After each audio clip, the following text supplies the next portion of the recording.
Well, hello, I'm Jerry McKee, and welcome to Prime Time. We've got an exciting show for you today, and you're going to be meeting a guy named Duke. No, it's not John Wayne, because it would be scary if we had John Wayne with us right now. But we got Duke coming in, and Duke is a man's been shot 16 times and stabbed, and I don't even know how he's even walking or surviving, but I tell you, he's still doing some amazing things today, and we're going to find out some of his adventures, what he can a little bit tell. He's going to be here via on the phone because we don't want to show his face or anything right now because you'll find out. And we'll tell you where to get the book at, and we'll be right back in just a couple minutes, right after this commercial. Jewelry has the power to be this little thing that can make you feel unique. Being a true gentleman never goes out of fashion. People will stare. Make it worth their while. For the woman of your dreams and the jewelry of her dreams, rings, pins, and pendants. Fabulous rubies, sparkling sapphires, brilliant diamonds. Keepsake Jewelers. We are the jewelers who understands what dreams are made of. Dreams of gold, dreams of emeralds, and dreams of diamonds in pins, rings, bracelets, and earrings. At Keepsake Jewelers, we have whatever it takes to make her dreams come true. Visit our new location, Keepsake Jewelers, 441 North Duncan Bypass, Suite 5, Union, 864-427-5100, 864-427-5100, Keepsake Jewelers, Union.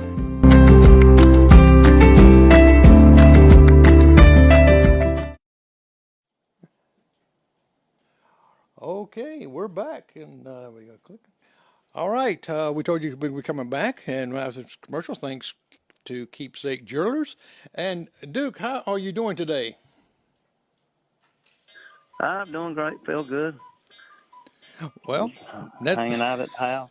The feel good part is, that's a kind of a man. I don't know how you could feel good with all what happened to you. And we're talking about the book that's out at 16 Bullets, a true story of a man who has been shot 16 times and still alive to tell about it because he's live with us tonight. And we'll tell you where you can get this book. Of course, go to Amazon. You can get it there. And several others. All you got to do is Google it, and it'll come up several different places, and you can purchase it there. And believe me, it's a good read if you like a thriller. And we're talking about a true thriller. Now, Duke, I met you parachuting and jumping out of planes, and I think you said it was 655 jumps. How many jumps? No, 6,347, I believe what it was. Yeah, and we was talking about your chute not opening when I saw you, and everybody was looking, said, "Wow, is he falling behind them trees?" But you really wasn't. You cut it away, and when I talked to you, you just like calm. It's like it's just everyday thing. And I think that was I think that was like the 7th time I've had to use my reserve out of 6,000 something jumps. Well, that's not bad. As long as it was just a bad pack job on my part. Well, it's not as long as you have that good reserve, right? That's right. Yeah. You count on your rigger for that. Yeah. Well, let's talk a little bit about the first time that you got shot, and and I can imagine. I think you were 18 years old, and hanging out with your friends. I actually played in a little rock and roll band, and we'd been practicing, and just kind of got tired and got done and went out. We actually went outside, and I was laying against the car, and I actually smoked back then. I have to admit that, but I was standing there smoking a cigarette, and Ricky, the drummer, was standing there, and his brother Dennis came out and had a pistol in his hand. I think it was Grandpa's old pistol or something. It was kind of like Ricky just said, "Let me see that," and he never never checked it, nothing. Just pointed at me and said, "Look here, Ellie!" Bam, shot me in the side. So oh, goodness! That was first. That was first of many more to come. Now, were you kind of into the bodybuilding even back then? No, not really. I mean, I worked out some, but I wasn't really bodybuilding at that time. I was just Right, and what amazes me, y'all was more afraid of getting in trouble for shooting the gun than anything, correct? Oh yeah. It was, back then there wasn't no rescue squad or nothing, so we just piled up in an old, I can't remember what kind of car it was now, and took off to the hospital, and I got to feeling around on it, and I thought I could feel the tip of the bullet, and I asked one of the boys to give me a pocket knife, and I messed around and dug it out of my side and throwed it and hit the guy that shot me upside the head. And then we went by the drugstore and got some Thiolate and some bandages and patched it up and went on to the bar where we was going. That, to me, that's amazing stuff. It's just like, oh, well, I'm shot here. We don't go to the hospital to be calling the police, or they'd be investigating and be calling our parents and all this right here. Let me get my knife out. We'll dig this out. That's right. And that sounds crazy. That sounds like some kind of hero crap, but it was just kids being kids back then, Like, well, you didn't think nothing. Trying to stay out of trouble. Yeah, you didn't think nothing about it, did you? Back then, different times. But now, what got you wanting to go into the Army? Kind of like I was working laying brick even back then, and my older brother, he's passed away now, but he'd already been in the Army, been in the Army, came back, and I was just kind of working, but not really, didn't have much direction in my life. So he kept telling me, "Oh, go in the Army." So that very day, I went and joined up. So now you spent 8 years, I believe, in service, correct? Yeah. And now, was you, Mercenary, you was in the Special Forces? Well, I ended up in the Special Forces unit, yeah. Mm. And, now, when you're... Of course, if you listen to people, everybody that was in the Army was in the Special Forces, Oh, yeah. Yeah. Everybody in the Navy was a SEAL, Yeah, I regular old grunts don't exist. Yeah, I talked to a guy that says he's a full-fledged colonel, but he only spent 2 years in service.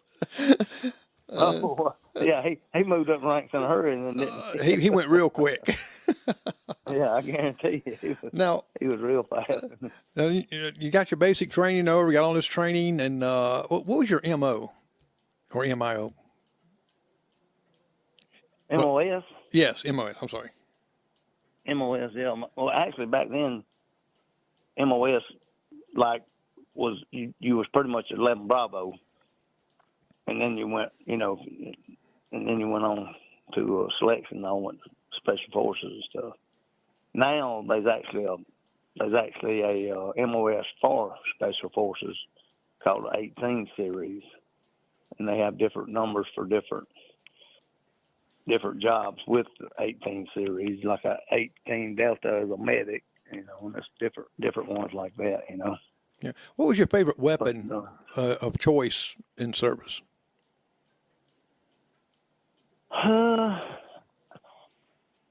Really, for the pistol is 1911, and always it still is my favorite pistol is 1911.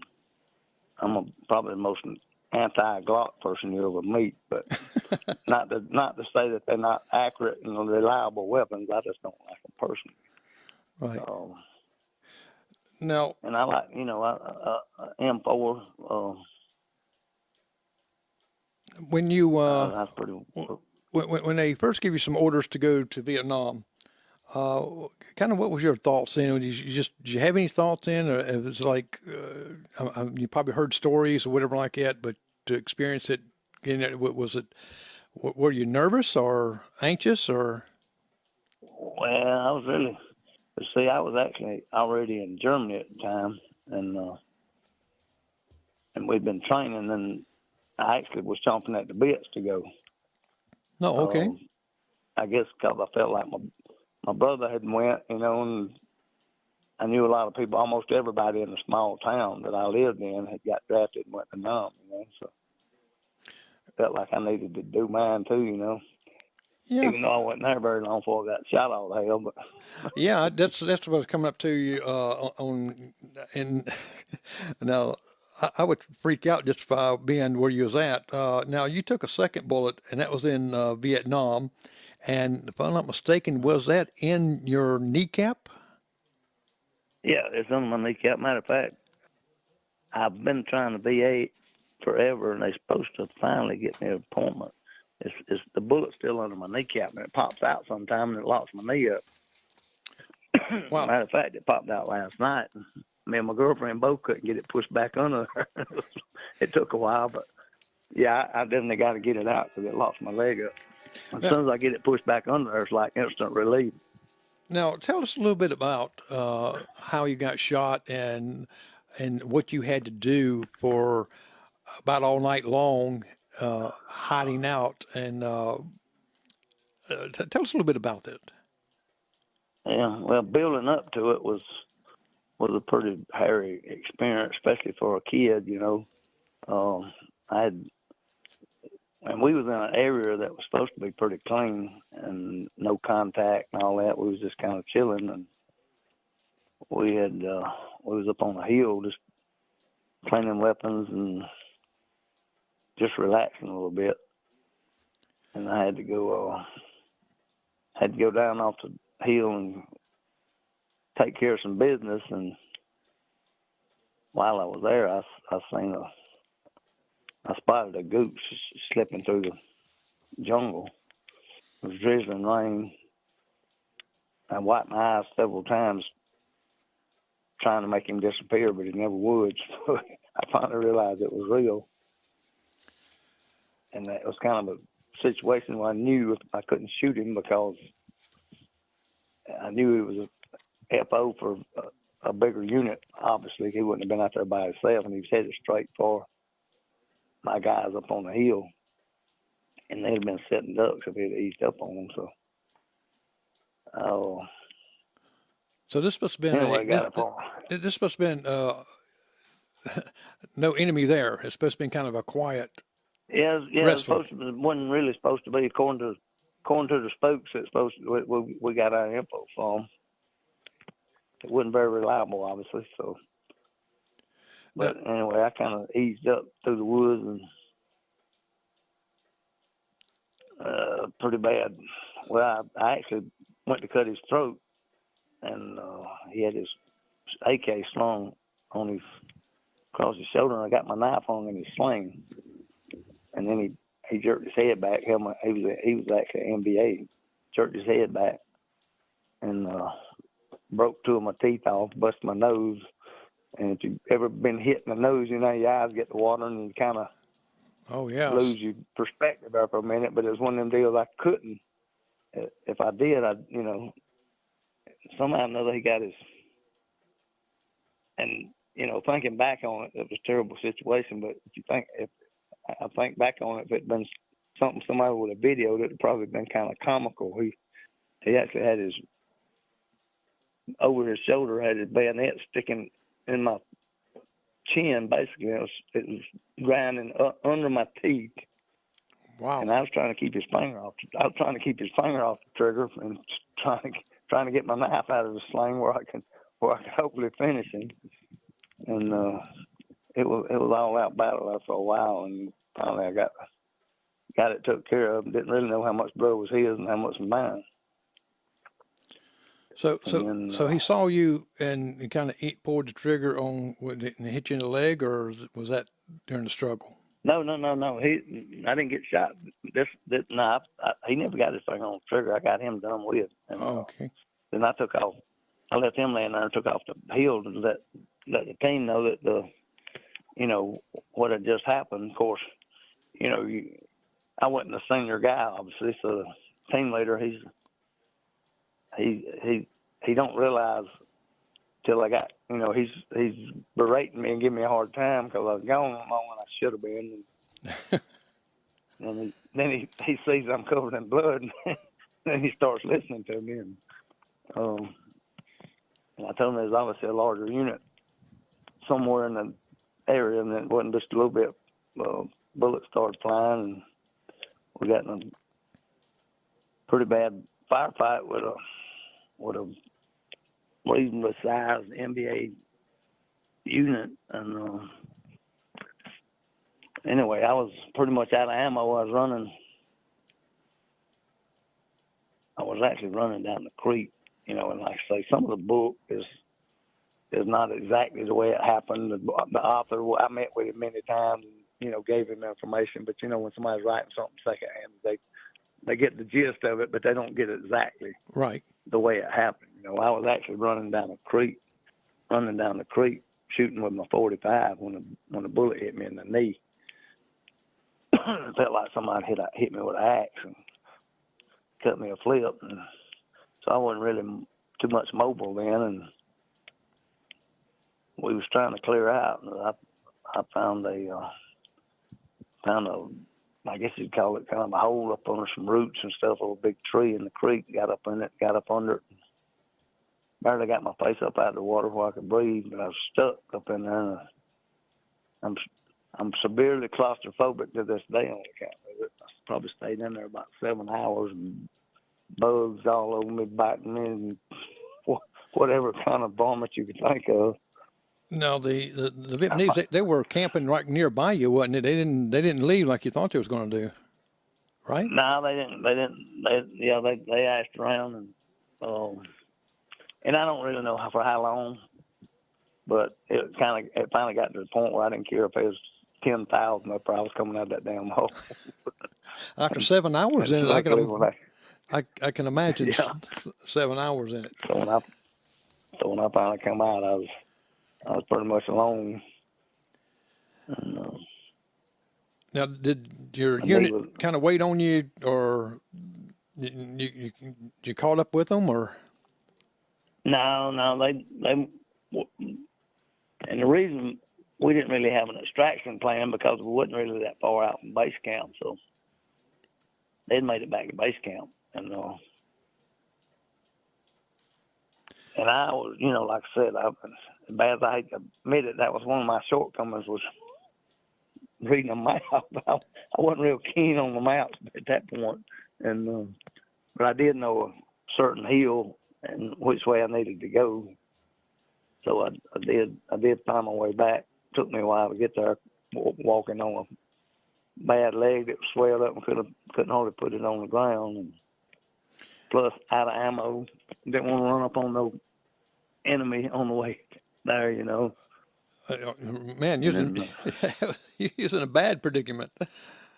Yeah, pretty bad situation for sure. Now, we're going to look at well, you got shot again, but it wasn't in Vietnam. It was like the mid '70s, and you're still a young man in your 20s. I think fresh from Vietnam, fully recovered from all your injuries, and you went to work as a bouncer. Was it? Actually, I was a bouncer in a club for a while. Yeah, and had and usually it was pretty much uneventful. You might have to throw a drunk out here and there or something like that. Well, you were working in one, and then someone else asked you to come to work for them, and which was you've been having more trouble than anything in that one. So you kind of left one that you just threw drunks out to a pretty bad bar. Yeah, and I throw this. I don't think he was Cuban, maybe, and I scuffed him up pretty bad, and he decided to come back and retaliate. So he come back with a gun, and I still thought I could get to him before he shot me, but I was wrong. One of my buddies jumped on him and choked him to death before they pulled him off of him. So he kind of he did. My understanding just by reading the book that he left and come back he came kind of like in a side door or a back door. Yeah. That's what he done. Yeah, he kind of slipped down a door that wasn't normally supposed to be used, but somebody had triggered the latch on it where you could go out it, but you wasn't supposed to be able to come back in it. So I was really looking for him to come in the front door, and he kind of slipped down a different way. And like I say, some of that stuff in the book is not exactly the way it happened, but it's pretty close, you know. Right. Now, I got a question for you. How does a person? I know that you're out of service, and definitely you got some medals and things from your experience in Vietnam. And how does a person kind of approach a person that wants to become a mercenary? I mean, how would you approach with that, if you can tell that? Well, I mean, obviously, if you're going to be a mercenary, you got to have some serious credentials and qualifications, you know.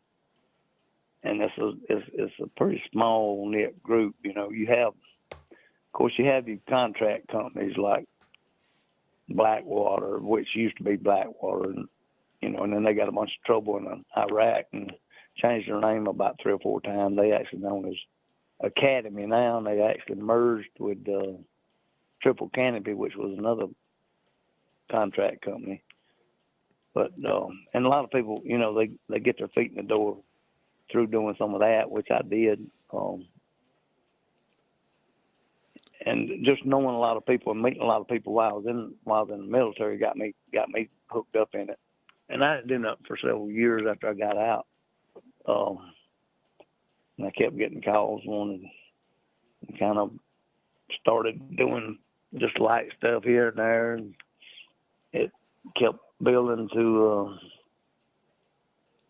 pretty dangerous missions and operations. And I guess it got my blood, and I didn't know how to say no. Yeah, even though there's a lot of times I wished I had.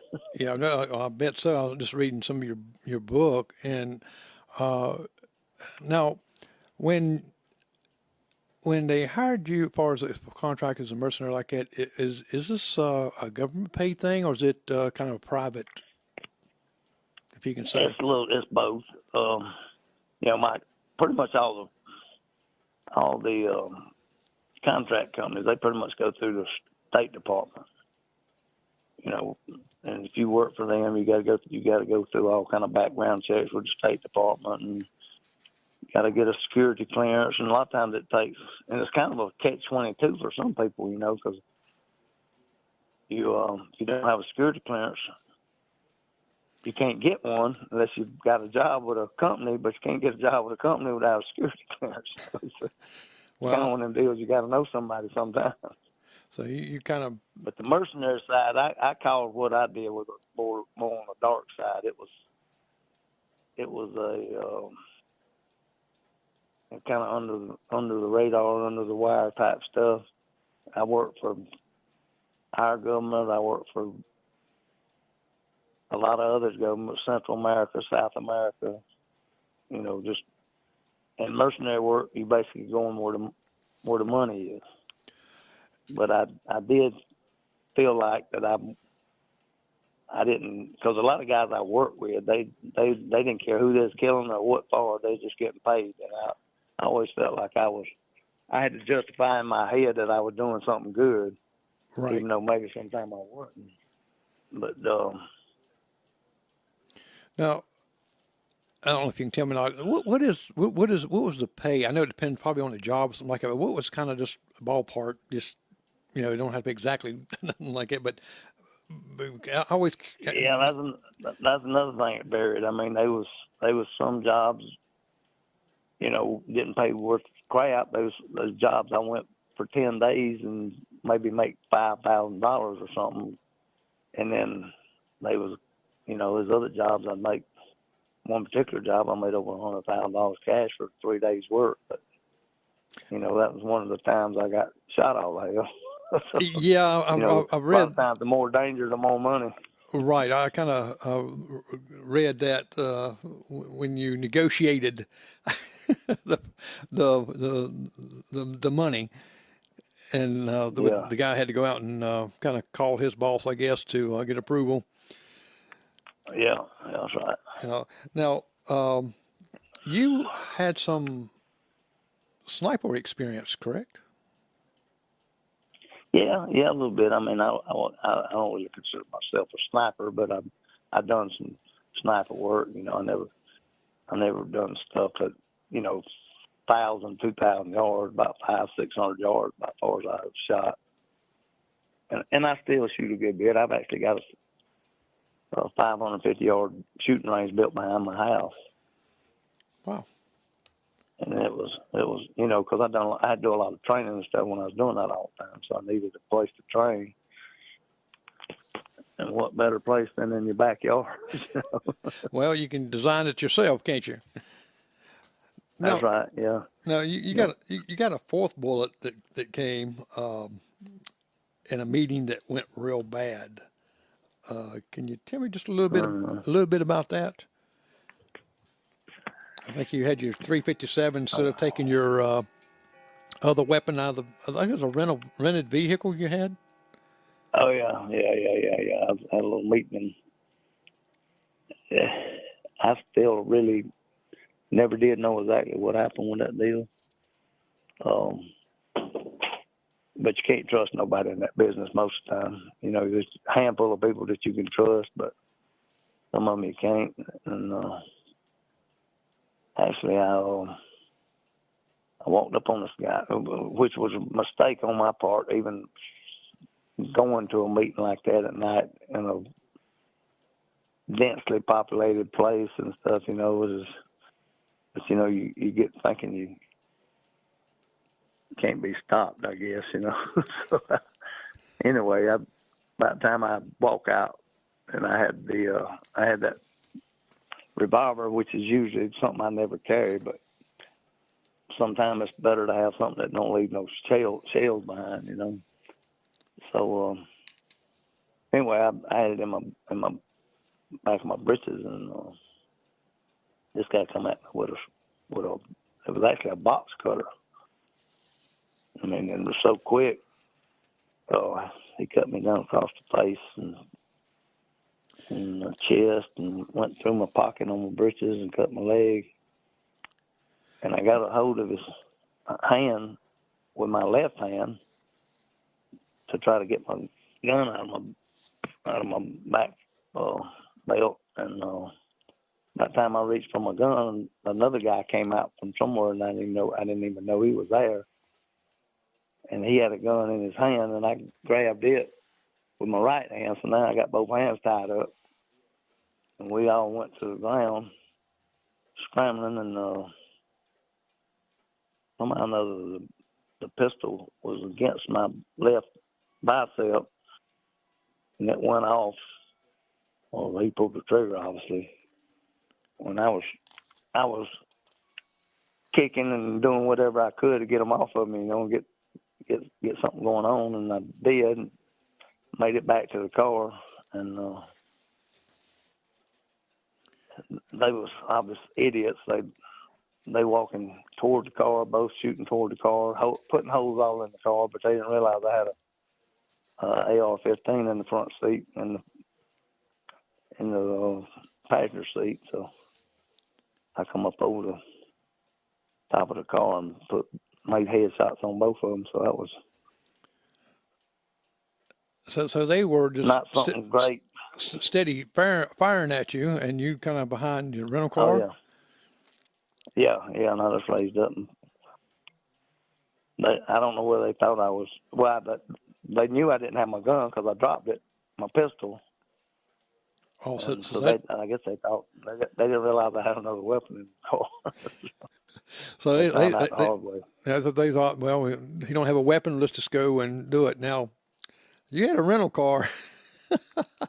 Now, what in the world I wonder what the rental place would say if you would have brought that in. Now you were shot, or you were cut, wasn't you?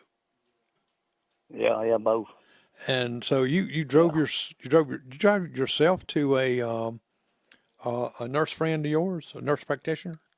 Yeah, pretty much. Yeah. She was actually at one time my daughter and her were married to brothers, so she pretty much looked after me a good bit. And because if you go to the doctor with a gunshot wound, they're supposed to call the cops. So she never did or never would, so that was good on my part. Right. And how many stitches did you have to have? Do you remember?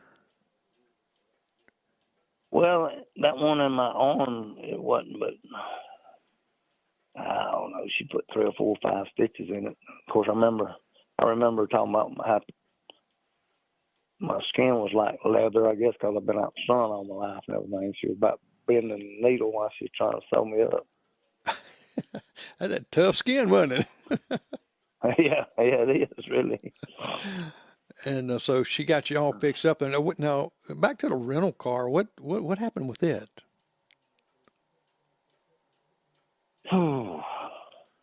They've been so many different situations. It's hard to remember. I know one of them got burnt.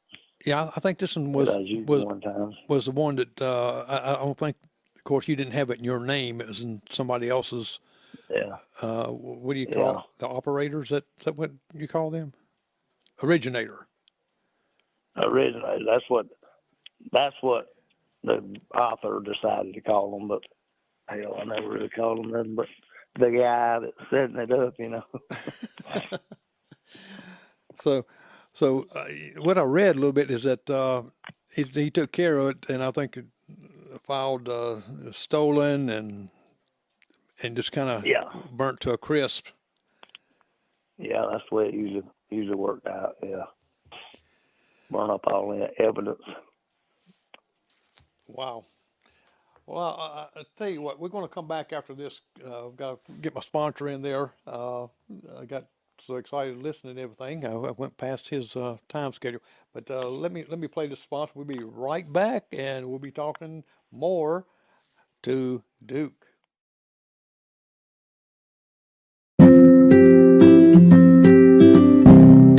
Jewelry has the power to be this little thing that can make you feel unique. Being a true gentleman never goes out of fashion. People will stare. Now, you said if I looked that thing up somewhere, you could see, I mean, did people put comments or reviews or anything on there? Clear, good. No, what's that now? I'm sorry. My wife came in at the same time. Now, what'd you say, Duke? It's what now? My wife came in at the same time you was asking me something. Oh, okay. What was no, that? I was just asking, like, does people put comments and stuff on there on them things when you do them? Or yeah, usually what happens is that they'll put some comments in between there, and then as the day goes on, because they look at it at different times, and then it'll start growing in and people watching and looking at it, and then they'll put a comment or something like that in there. Oh, okay. Now you took hey, we're back already. Wow, that was quick. That was a quick commercial. All right. Yeah. And we're talking to Duke, and we're going to get him back on here. And now I'm looking at this other one when you took your bullets 5 and 6. How did that? How did that come about? I mean, I know that you were, I think even Secret Service and stuff were let their guard down and causing that. Yeah, I was actually I was like 5 miles from my house when that happened. Just 5 miles from your house? But yeah. I just had got back from Bogota, Colombia, South America. I kind of feel like I might have got set up a little bit, but it was on like a February night, cold, 7 o'clock at night. I was headed to the next town here to get a bite to eat. Crown Vic pulled up behind me pretty hard with blacked out windows. I thought it was a unmarked state trooper. So when I got the 4 lane, I just eased over where he could come on by. And when he got beside me, glass hit me in the face, and this guy hanging out the window with a M16 steady putting lead inside my car. Wow. Blew most of the windows out. And I mean, and for some reason, you just don't think, but the car I was in was pretty fast. I should have kicked it, but instead, just instinct, I hit the brake. So I hit the brake, they hit the brake. Still, by the time I got stopped, I was, most all the windows were blowed out. There was, I think, 13 holes in the door, and they were gone. And I only got, I got hit in the side once in my leg, come through the door, which probably helped a lot. Now, was this your Ford Granada that you was in? No, this was actually a Mustang, my own personal Mustang. Oh, okay. Yeah. And of course, I made jokes. People that seen the car, seen all the bullet holes, they want to know how this got hit twice. I made a joke. I said, I told him, I said, I figured out a 200-pound man fit in a floorboard of a Mustang. Yeah, I didn't. My gun was in the console. I didn't have time to do nothing. Time I got my gun out, it was over. They was gone. Did you ever find out what it was? Was it about? Oh yeah. It was a setup pretty much. It come out of. I mean, I'm sure these guys didn't come from Bogota, but I'm sure they was paid hitters probably out of Atlanta or Charlotte or somewhere probably. But it all got took care of later on. I think a lot of people end up dead on account of that one. Wow. Yeah, 'cause that was real close to home, wasn't it? Oh yeah. Too close. You think maybe they had? I was worried about my family, and then I was starting to worry about my family, my kids, and stuff like that. You think maybe they staked you out or something, or just kind of? Oh yeah. They was actually. I found out later that one of my neighbors, his mama lived across the road from me. Of course, she just died at 104. Wow. This year, but the car had backed up over next to her driveway, and he tells me after the fact he seen a car backed up over and didn't pay it no attention. Next time, tell me ahead of time, please. Well, he probably didn't think anything about it. No. And it's just wow, it's amazing that you survived that one. Oh yeah. Especially with the M16 sprouting bullets at you. That's. Mm. No. Oh yeah. Now, at one point, you retired from being the mercenary work, and then somebody come knocking at your door again. Yeah. I quit quite a few times, or said I quit anyway. Now, one of the chapters in here, and people, if you get this book, it's called. You see it on the screen there, 16 bullets, and you'll see some pictures in there that's got some graphic holes and stuff in somebody's body, which is a Duke here, and so you'll see some of the actual pictures of what happened there. Now, you were. Now, if I read this right correctly, they asked you to go on a mission after you said you retired again, and I think it might have been in Colombia, or it might have been, you named a place that I think was a drug factory or something like that you was going to. Yeah, and a lot, like I say, a lot of obviously names and locations have been changed in the book for obvious reasons. So right, but I kind of figure some of them. But some of it is pretty easy to figure out, Right. Tell us a little bit about that mission there, because I think that you had that was a very scary. Well, all of them scary to me. It would be, but it seemed like this one was a little bit more different than what you used to going to, or it might be the same, but it seemed like it might have been a little different because they was wanting you pretty bad to join the team. I'm trying to recall which one it is. We've done several operations like that. Right. The one in the book was talking more of I don't know if it was a meth operation. There's a few of you that went in to kind of clean up and get out, and I think he even set to blow the place up completely. Well, yeah, we did do that. Yeah, that was one where I'm thinking. Seemed like I don't even think I got shot on that one. There was a lot of them I didn't get shot on. Well, that's good. That. Yeah. Yeah, I didn't get shot every time I went out, you know. Well, I know you said on your ninth bullet that this was going to be the last one. Yeah, that's right. But that didn't happen. The ninth one wasn't the last one. No. And yeah, I'd be laid up somewhere thinking I was done, and then the time I get healed up, get a call, I'd be ready to go back. And I still get calls. Wow. Yeah, I got a call just 2 weeks ago. They're putting a team together to go to Libya, but. Well, I'll tell you what, you're for being shot so many times and cut and all this right here. When I met you in person, man, you're built.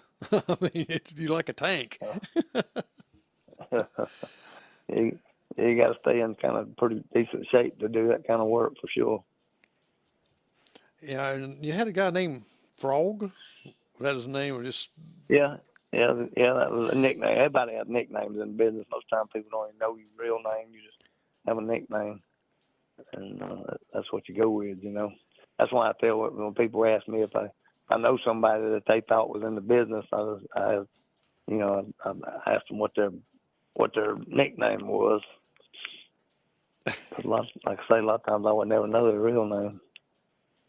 So everybody, what was your nickname, or can you say?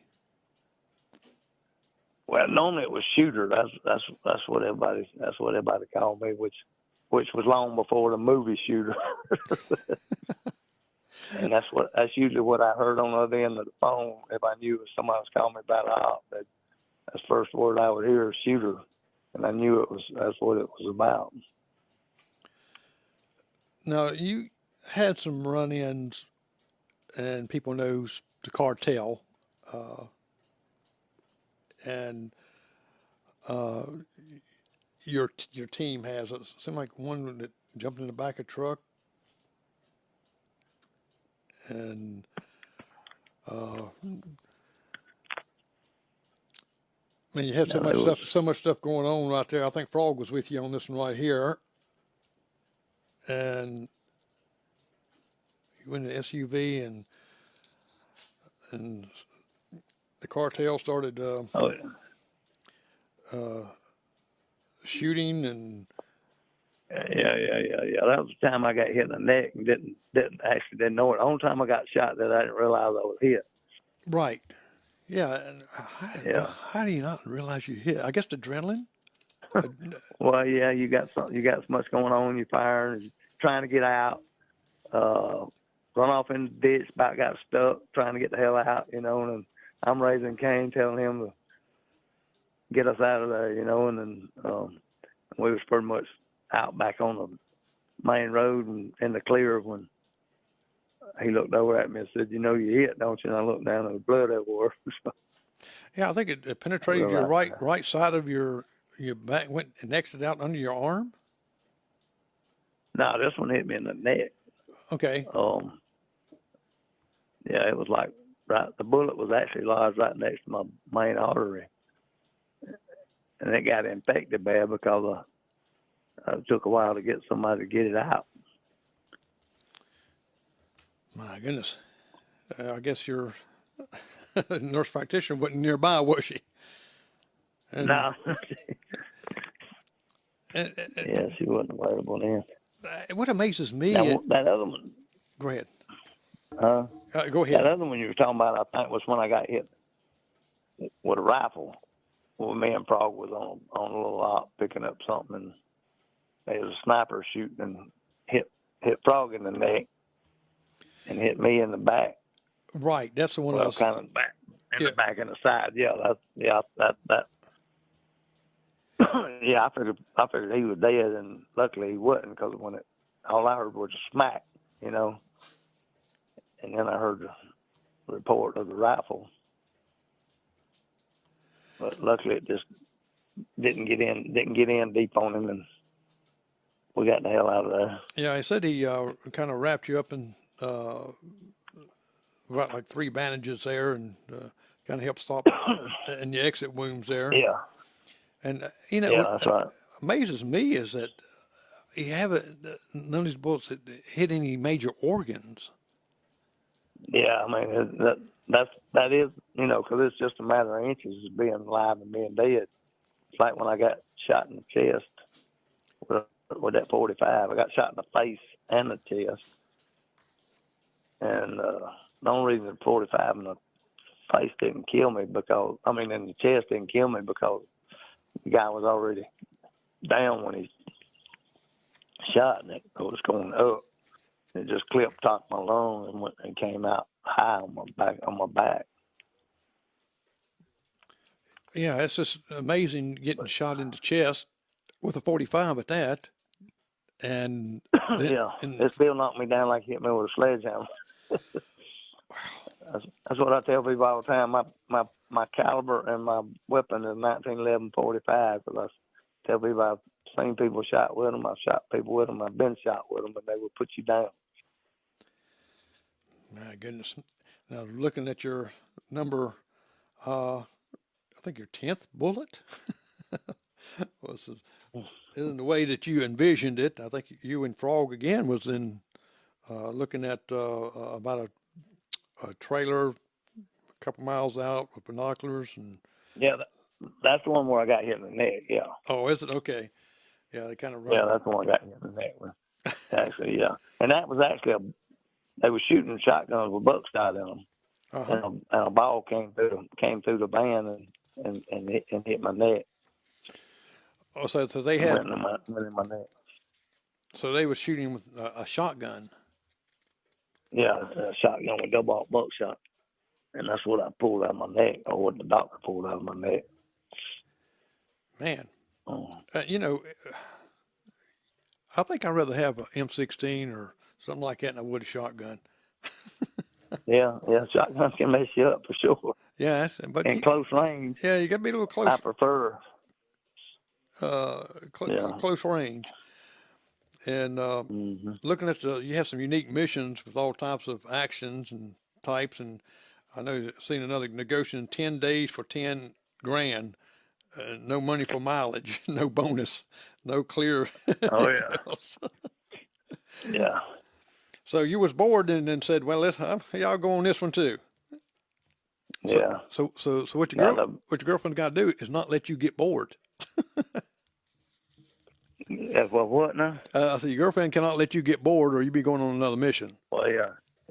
Oh.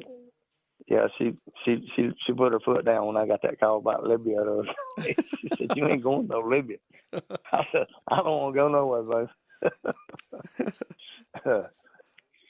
And yes.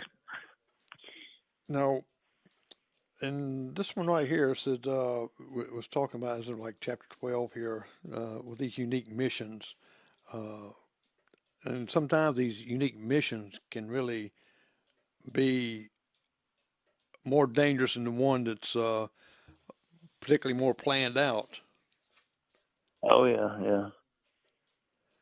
Now one of the times I got hurt probably just the most and had more cuts and hurt was when we got shot down in the helicopter. Did the helicopter crash? Oh yeah, we crashed. And the only reason it didn't kill everybody aboard was we went down on the side of a mountain in the jungle, and luckily I only lost one guy. But I was actually impaled through my leg. When I come to, there was blood dripping in my face. I mean, my face was covered in blood, and there was fuel dripping in my face. I didn't know where it was coming from. I could taste the fuel and the blood. My leg was broke. There was a piece of steel run all the way through my leg, sticking out of my leg. Wow. My other leg was cut from my ankle to my knee. My arm was gashed open from my elbow to my wrist. I had cuts on my back, cuts on my chest. There was 19 places I was bandaging in after I got out of the hospital. But they was trying to pull me out. And and I was kind of, I was pretty much pinned in there. And I finally said, something's hung on my leg, and then shine the light in there, I seen that piece of metal sticking through my leg, so I had to pull my leg off a bit. That was not fun. And the way it bled, I was scared it had done. It wasn't frozen the main artery in my leg, and luckily it wasn't, because the doctor said if it had been, I wouldn't last 2 minutes, And I don't even think they had I don't think they had a backup plan, because we went down right at daylight and it was almost dark again before they got another slick in there to get us out. Now, did you have any missions in the U.S.?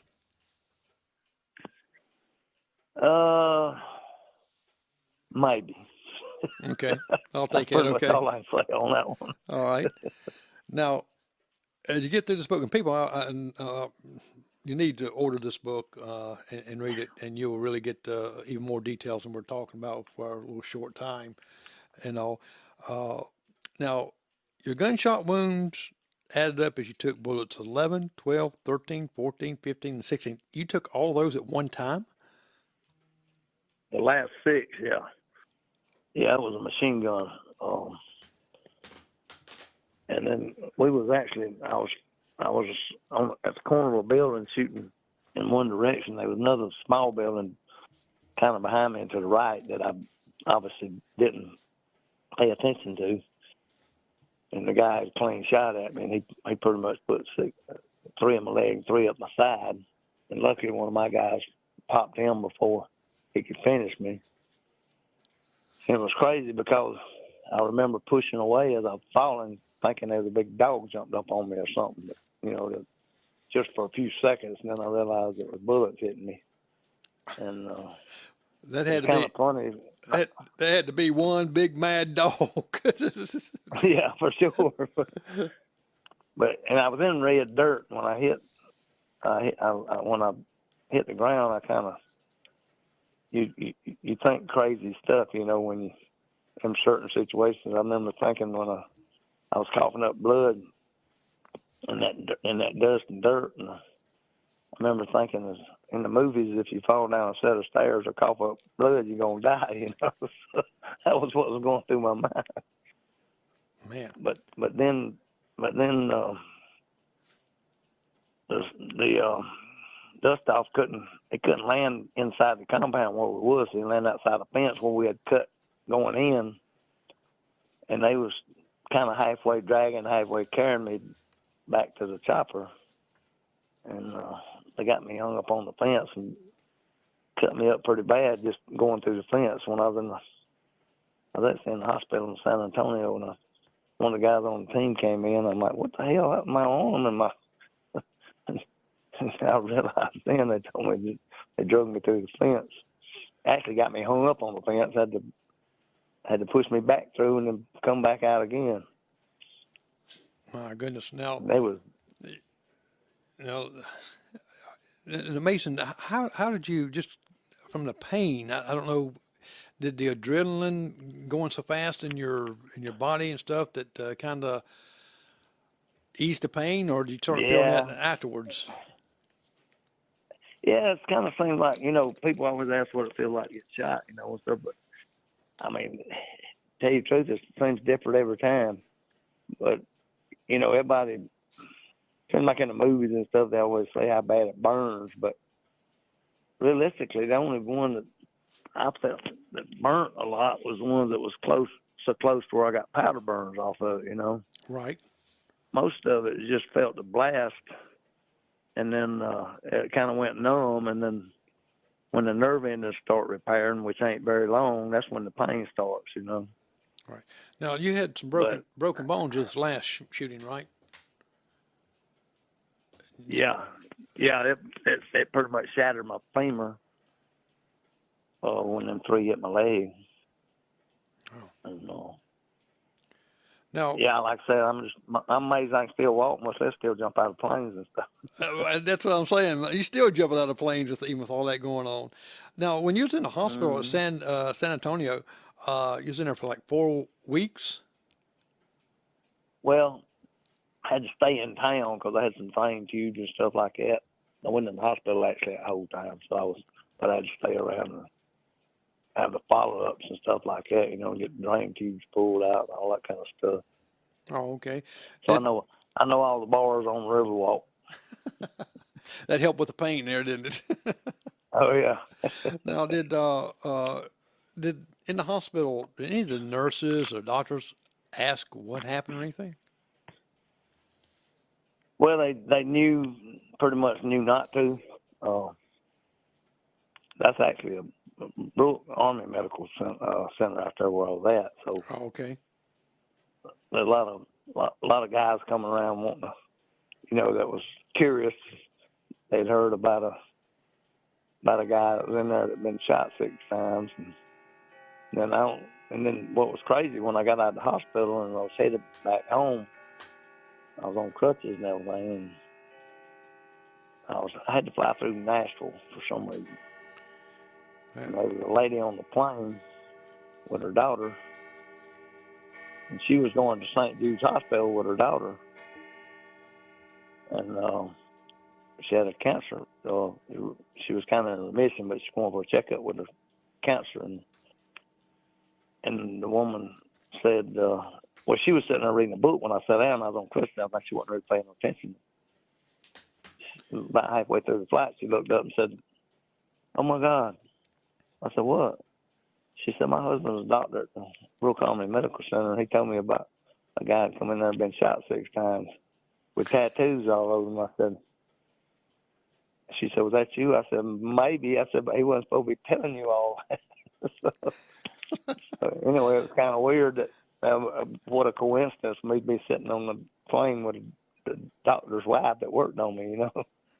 Yeah, kind of what happened to the HIPAA thing, right? Yeah. But, well, you know, well, I bet you set off metal detectors when you go off, when you go in somewhere. Oh, yeah, they had to pat me down every time. Yeah, my wife had a hip replacement, and when she goes through these things, she just buzzes every which way. Oh, yeah? Yeah, she got one of them steel hips in there. I thought, well, you're still hip anyway. Well, we're right up at the hour time. It went by very quickly. I even dodged a couple little sponsors thing there, but that's okay too, because it's just exciting. People, you need to get the book. It's called 16 Bullets, and it's got more than just the 16 bullets in there. You'll read about a lot of different other things that we didn't discuss, and I think you'll really enjoy the read. And so you can get it from Amazon or just Google 16 Bullets, and it comes up all over Google from different places you can order it from. And Duke, I really appreciate you being on with me and talking about your book and talking about your life there. I knew we had to, use a different name and not really show your face in a sense there that, and we understandable, very understandable. Okay. But I hope you're still jumping out of planes, so be safe there. And it was great talking to you and great meeting you too. All right. Well, I sure appreciate it. And, well, ladies and gentlemen, that's it for today. We had some excitement today. We've got a lady coming next week. We will put about her book. And I'm Jeremy McKee with Primetime. We'll see you next week. Take care and good night.